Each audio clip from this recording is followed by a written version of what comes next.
If there's one thing that I've always struggled hard with in my life, that would be commitments. And I know I have harped on all the time about wanting to become a father one day. I've fantasized about wanting to become a father, to be involved in a long-term, committed relationship that leads to marriage and children. I talk about this all the time as if it's my destiny. And yet, here I am. I'm telling you guys, I fear commitment. It's one thing that I have always struggled hard with in my life.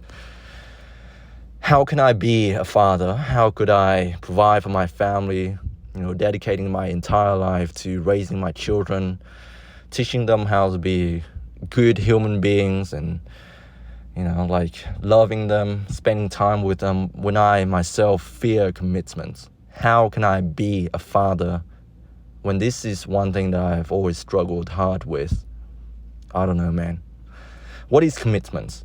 Commitment is sticking with one thing, even though you know that there are other options out there, which might have different benefits and also different downsides as well. But, when you know that there are options out there, but you still choose to stick with one thing because you know that in the end that will lead to ultimate good, that's commitment. Dedicating your whole soul and all of your energy towards this one thing, that's commitment. Even though you know that there are options out there, even better options sometimes, but you just know that sticking with that one thing will lead to the ultimate good. How can I do that when I know that there are options out there? Let me tell you something about my past. In the early 2000s, that's when technology really started to take off, and things such as smartphones and personal computers became mainstream. Our family just moved from Vietnam to Australia, and back then, us kids, we didn't really have our own phones, but a lot of my friends did. Having your own iPhone or iPod, that's big. It's something that is seen as being cool. But we didn't have any of that. We had our own Nokia brick phones, which we can't really make any calls with because we never have any credits. Our parents never really put any credits in our phone, so we can't really call anyone. We can only receive phone calls from our parents, which is really dumb now that I think about it, because what if we get lost? But that's the story for another day. But yeah, we can't really call anyone. We can only receive phone calls. But yeah, the things that teenagers did back then with their smartphones, I'm not going to get into too much details because you already know what happened back then, being a kid yourself and having raging hormones yourself. And that period of your life is, like the most volatile period because you're looking to form your own identity and you base it upon the identity of the people around you. In other words, you're seeking validation and approvals from your peers, and you want to become a part of a group in order to form your identity, whether that be music or fashion or trends, or you want to be with the popular kids at your high school. Yeah, you want to form your identity around those things. And I was certainly no exception to this. I have always been very timid, very shy, very socially awkward. And it didn't help that back then my English was also very bad. Like communication-wise, I was bad. And also socially, I struggled with reading social cues. So it was hard for me to make friends, form connections, yada, yada, yada. So you already know how hard it was for me to even get a girlfriend. And back then, everybody, when they first get into high school, the first thing that they want to prove to each other is that they can get a girlfriend so they can be not seen as weird, It was weird for you not to have a girlfriend on the first week of high school. So yeah, I was certainly no exception to this. I tried to get a girlfriend, but I can't even talk to anyone.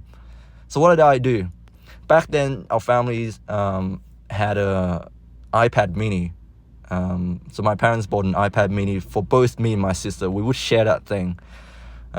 Sometimes I would fight with my sister to get on the iPad to chat to random strangers on the internet. And I think Snapchat or Kik back then was the main applications for degenerates to send messages to each other. So yeah, I was on Kik, and I was on all these random chat sites, talking to random strangers, talking to adults. You know, you already know what happened. One day I talked to this girl and then we exchanged contacts, and 5 minutes into the conversation I asked her, do you want to be my girlfriend? She said yes. And that's it. That's how I got my first girlfriend. Not really, I wouldn't call that a relationship. But yeah, we would send messages non-stop, pinging back and forth. And yeah, I thought I had a girlfriend. And then I went to my newspaper delivery job for $5 per hour or whatever. No, not $5 per hour, but it's something very minimal, minimum wage, as a 13-year-old. And after I finished that job, I went home. I was so tired and I haven't done my homework yet. And I thought, I can't be with this girl anymore. I got to do my homework. Otherwise, my parents are going to be really disappointed in me. So yeah, I told her, sorry, I don't want to be in this relationship anymore. And that's it. We broke up on the same day. Now, with the experience I have now, looking back at it, it was just childish, It was just childish. There was no commitment there whatsoever. And I know this is a stupid example. And I know I was young and stupid and I deserve some grace because I didn't know how to act back then. But I just want to make this an example because I see some parallels in today's day and age as well. Because people nowadays, the common narrative is that you got to date around, You see people telling you got to pull as many chicks as possible. You got to go on dates. You got to take girls on date and show her that you're a man of value, like you have dispensable income, so you can take her out on dates, take her out to expensive restaurants, and being a gentleman and stuff like that, which I don't necessarily disagree with, but I think it's just bullshit and a waste of time. That's something children do, and thinking back about it, my first few relationships, I did it not because I want to commit to the girl. I just want the validation, I just want to know that I still have it, that I'm not weird, that I'm capable of getting a girlfriend. I just want to prove to myself and to others that I can get a girlfriend. And that's the reason why I did it. But that is the wrong reason to be in a relationship, because it's not going to last that way. If all you want to do is to satisfy your desire to feel loved in the moment, if you just want a quick fix, if you just want instant gratification, then yeah, sure, do it. But don't lie to yourself saying that this is something lasting. This is what you want long term, because it's not. Suddenly it's not for me. And now I don't really base my happiness on the approvals of others anymore.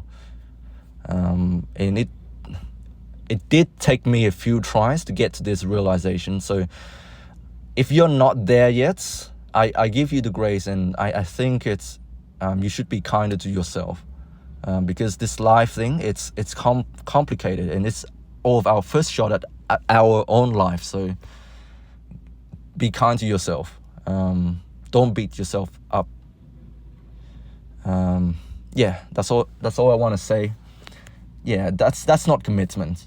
That's just childish thing, I don't want to be going on first, second, third, fourth dates and not talking about these things, not asking the questions of, hey, do you want to have a family one day? Do you want to have children one day? Do you see yourself become a mother one day? These are the important questions. And I know most people, they're going to shy away from this because a lot of us, we do fear commitment.